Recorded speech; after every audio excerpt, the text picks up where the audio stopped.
Good day mga kakambing. Today po ay ipakita natin sa inyo na yung ating mga kambing ay papagaling na talaga sa kanilang sakit na orf. Yun po, ito ay halos wala na.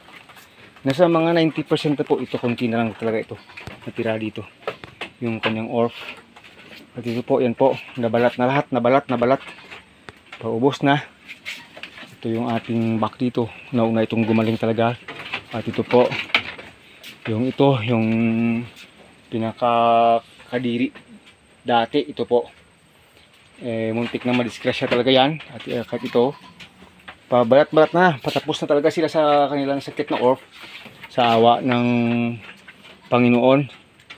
Halos isang buwan at kalahati na po, malapit na isang buwan at isang linggo na yung unang tama dito ng orf. Pero yung problema natin itong tawag itong isa, siya kasi last tinamaan. Ito yung itsura ng kanyang mukha, siya pa naman yung tisoy isa na dito. Ito po yung ating painted bower, siya yung last na tinamaan, kaya yan po itsura niya. Yung nanay niya ay patapos na talaga. Yung sa nanay niya, konti lang po yung sa nanay niya, pero nang siya ay tinamaan, yan po itsura. Pero dry na po yan at pagaling na rin yun. So today dahil afternoon na, ngayon ay alas 2 ng hapon, magpapasnak tayo sa kanila ng daon at saging at saka mga napier. O baka gusto nito daon saging, ito yung gusto nito talaga, daon ng saging. Kasi minsan yung snack nila ay puro daon ng saging, pero ngayon ay napier gas na naman. Ini-alternate lang po natin. Busog na naman po talaga sila kasi naka-free range po sila palagi, busog po sila. Pero pag ganitong oras po na nandito na sila sa loob lahat, pagkatapos natin silang painumin ng tubig, ay nagpapa-stack na tayo sa kanila. Ito na po yung kanilang hapunan, mga ka-agri, hapunan na nila ito. Ito ay mga nasa 35 kilos lahat. Ibibigay natin sa kanila. Medyo basa pa nga ito kasi kaninang umaga na ito natin kinuha. Yung medyo basa pa dahil umulan palagi. Yan, pang snack na lang talaga nila ito, pero ito ay ating uubusin, ibigay sa kanilang lahat. Sila po ay total in numbers sa ngayon ay 19 yung dito lang, maliban doon sa kay tatay sa kabila, mga 17 o 18. Sayang to yan po mga ka-agri. So pasalamat tayo sa Panginoon, talagang nasa healing period na talaga, patapos na talaga. So sa awa ng Panginoon, wala tayong mga naging mortality. Ay nako, maliban na lang doon sa kay tatay, sobra yung tama at saka kay Manchi na rin, grabe na rin yung naging experience niya.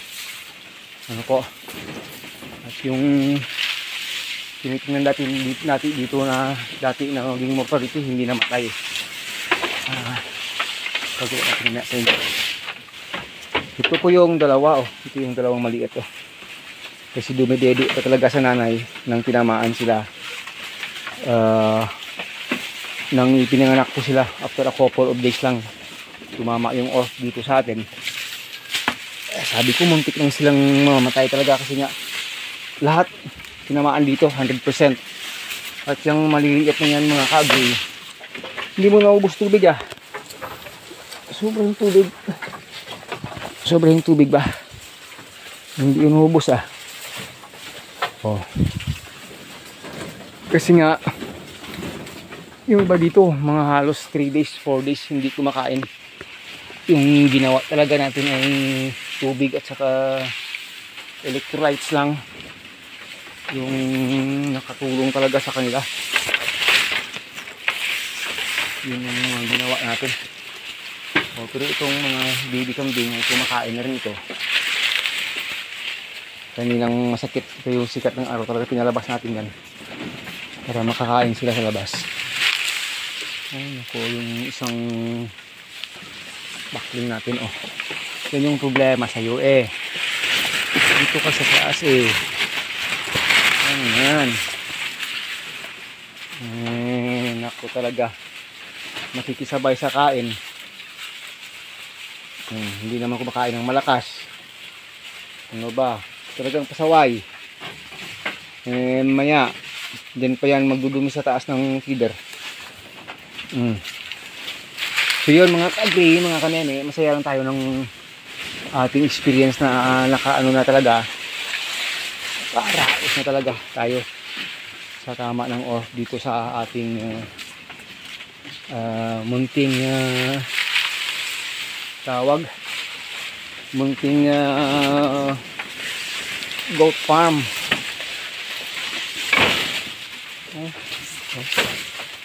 Nako, ba't na ganun? Nako, at ito po yung experience natin ng tama ng off, yung isa sa mga hindi talaga magandang experience natin sa ating pagkakambing. Hirap pala talaga pag kulang tayo sa knowledge dito. Hi sir! Yan po, yung ating kambing po ay talagang ano na, patapos na po yung kanilang problema. Yan si, dumating si Sir Agri, yung expert natin. Yung expert natin. Patapos na. Si Tisoy lang talaga last. Oh, yun oh. Kunti na lang. Kunti na lang. Karamihan ay pa-dry na yan. Karamihan ay tapos na talaga. Yung kay Ma'am Che lang yung masamang pangyayari. At saka kay tatay, yung si ano, ang isa, yung maliit masyado, si Tawag. Si Tiny na disgrasya talaga. Ha? Paano? Araw-araw may feeds yan. Nalalayan ko si buntis yan kasi palaki na yung dede. Dapat talaga alalayan yan. Pa konti-konti. Ang alin pre? Sa ano? Ganda Andra. Ano talaga? Ganito, recovery. Oh, recovery na yan. Pinipits ko na rin yan araw-araw. Kamusta yung trabaho doon? Napadaan si sir, ano yung problema sir? Oh, doon, kunin mo na lang doon. Ayos na ba? Nako. Paano kasi kanina nadinig namin mag-12 na ano ka pa rin doon? Ha? Sino yung gumagawa doon? Dinig ko kanina. Ganun ba? Okay, saan ka ba yung kulang? Nang mabigyan natin lahat, si Ika. Kahit nabusog na, bigyan pa rin. Kasi buntis po ito. Kaya dapat talaga ano yan, si Igor. O yan. Kung gusto niya, hindi niya kayang ubusin yan kasi busog na yan eh. Ang saan? Hindi niya kayang ubusin yan. Bukas mayroon pang ano yan, remaining yan pag ganyan.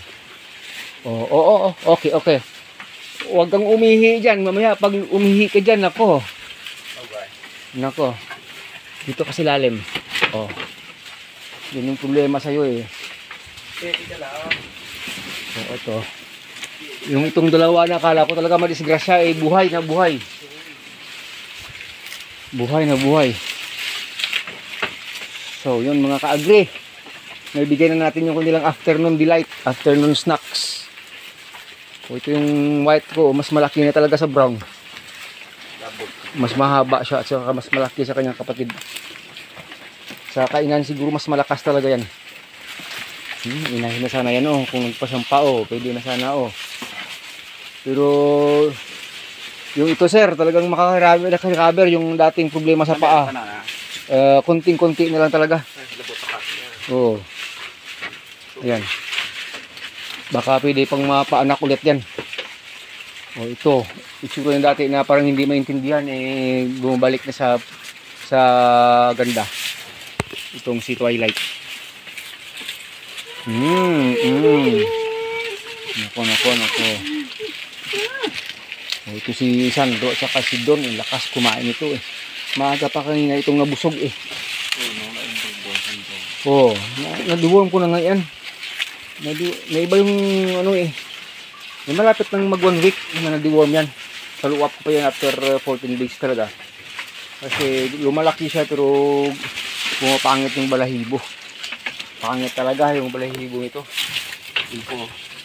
Compare po sa ganitong balahibo, layo. Ito, kumikit tabo ko yan. Iba. Sadong layo. Oh, ayan. Oh, si Ika ay talagang ano na. Tabang-taba na. Oo, kabag na itong si Ika. Pag hindi niya napapaganda yung kanyang anak, kaling na ito, kaling.